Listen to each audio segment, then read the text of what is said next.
Hi everyone, I'm the marvelous Marissa and welcome back to another session of Cayton Recess.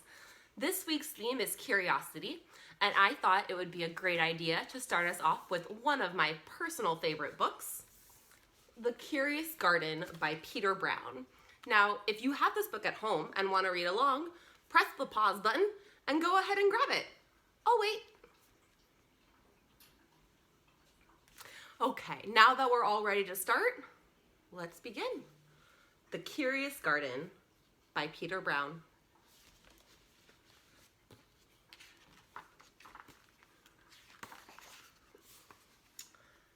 There once was a city without gardens or trees or greenery of any kind.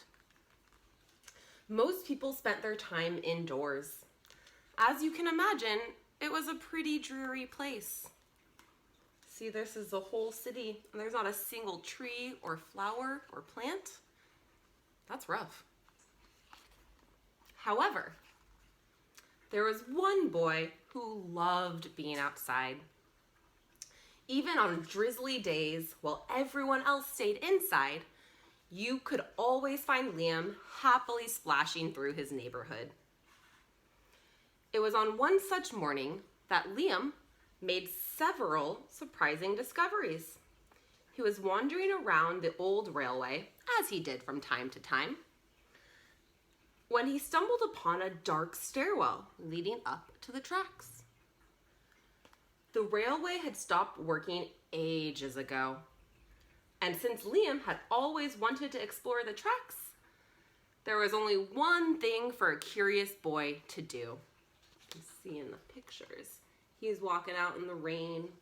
He has explored under the tracks. Is there somewhere in your neighborhood that you want to explore with your grown-up? Is there somewhere that maybe you've been a little afraid to? Well, grab your responsible adult and go explore. Go be curious about it. Just like Liam.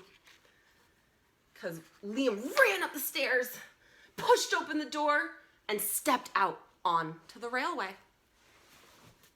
The first thing he saw was a lonely little patch of color right there.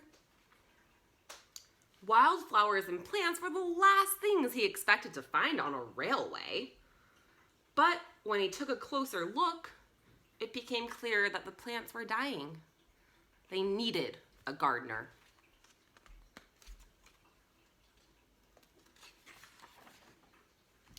Liam may not have been a gardener, but he knew he could help.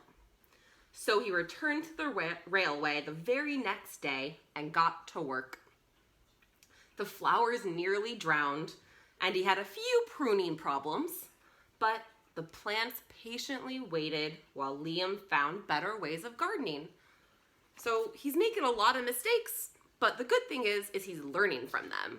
So he's curious, he's exploring, he's trying new things, and figuring out what works, and importantly, what doesn't work. And as the weeks rolled by, Liam began to feel like a real gardener, and the plants began to feel like a real garden. So he's learning, he's watering, he's pruning, he's singing to the plants. I wonder what kind of songs plants like. Most gardens stay in one place, but this was no ordinary garden. With miles of open railway ahead of it, the garden was growing restless. It wanted to explore. Though the little weeds and mosses were the first to move.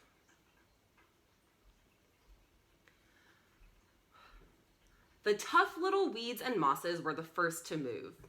They popped up farther and farther down the tracks and were closely followed by the more delicate plants. Over the next few months, Liam and the Curious Garden explored every corner of the railway. So we see the gardens getting bigger and bigger. They explored all the places high up, the highest points of the railway.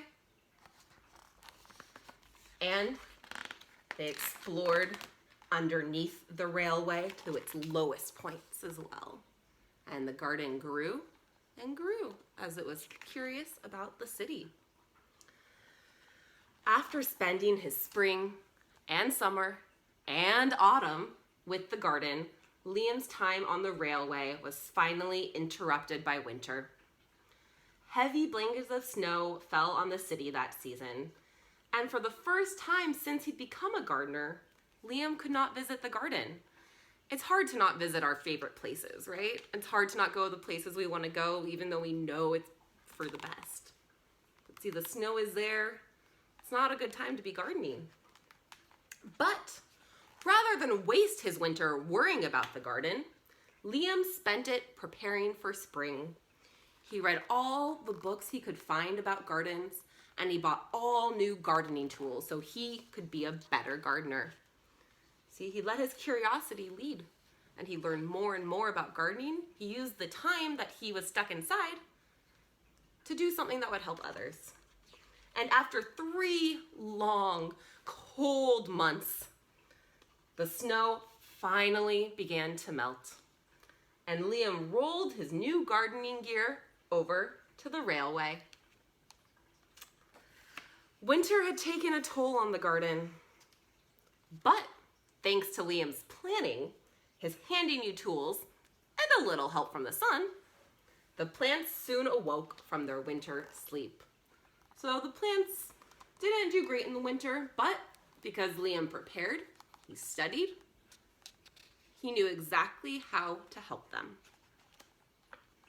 And the garden had always wanted to explore the rest of the city, and that spring, it was finally ready to make its move. Once again, the tough little weeds and mosses set out first. They popped up farther and farther away from the railway tracks, and they were closely followed by the more delicate plants. The garden was especially curious about old, forgotten things.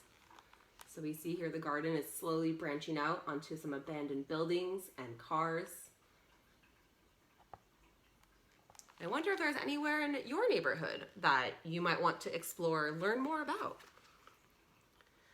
A few plants popped up where they shouldn't, like stop signs and fire hydrants, and others mysteriously popped up all at once.